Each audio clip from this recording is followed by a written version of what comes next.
puso at diwa. Itinaas na namin sa Panginoon. Pasalamatan natin ang Panginoong ating Diyos. Marapat na siya ay pasalamatan. Ang walang makapangyarihan, tunay ng marapat na ikaw ay aming pasalamatan. Ikaw ang Pasko na laging pumapatnubay sa mga kabilang sa nililigang mong kawan. Ito ang ginanap na pananagutan ng iyong mong anak at pastor ng tanan.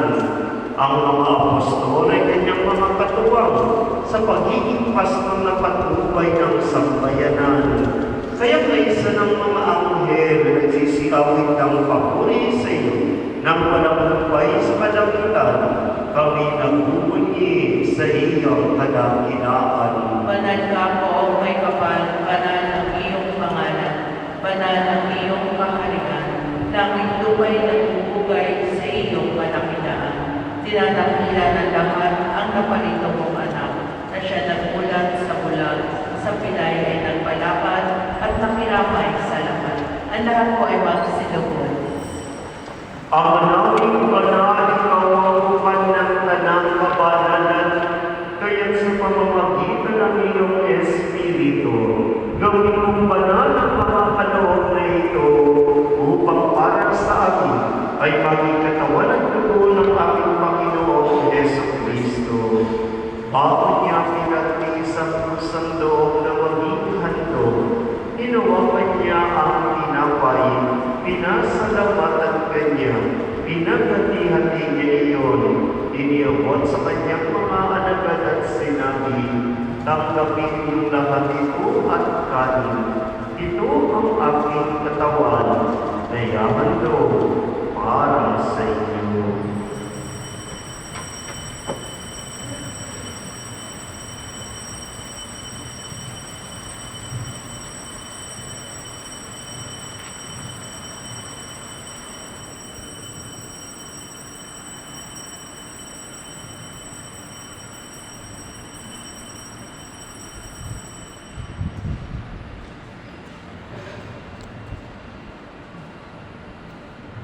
Gayon din naman ang matapos ang hapunan, hinawakan niya ang kanis, muli kanyang pinasalamatan.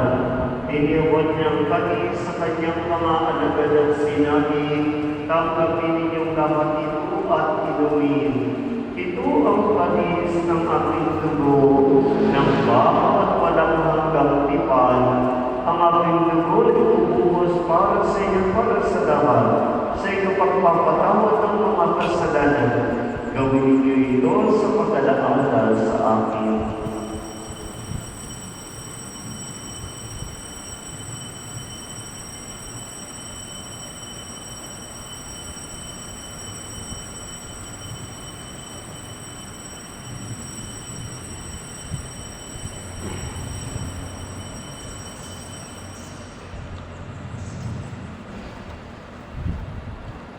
Ang misteryo ng pananampalataya.